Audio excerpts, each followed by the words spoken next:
Welcome to Chillin' 101. We hope this video helps. You begin by mapping the content. Identify your entities and their key properties, because precise modeling avoids later ambiguity. Once done, choose JSON LD for faster deployment and less page markup interference, and select specific schema. Org types like product or article rather than generic.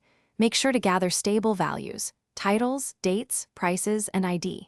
Now create a minimal JSON LD block with a context and a type. Add required properties and validate syntax to catch early errors. You now expand the block with recommended and optional properties to increase search features.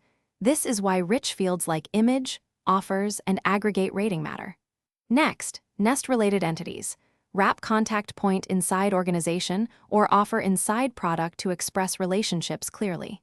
Make sure to use @ID values to link the same entity across pages, which helps canonicalization and prevents duplicates. Once nested, run a structured data test to confirm property expectations and spot missing required fields. You're ready to deploy. Add the JSON LD script into the page head or just before the body close, and ensure only one authoritative block per entity to avoid conflicts.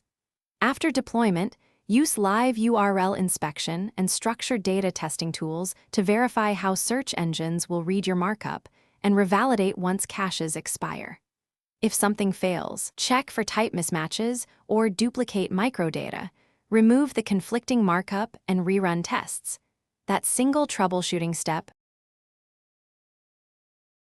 Thanks for watching. Consider subscribing if we helped you.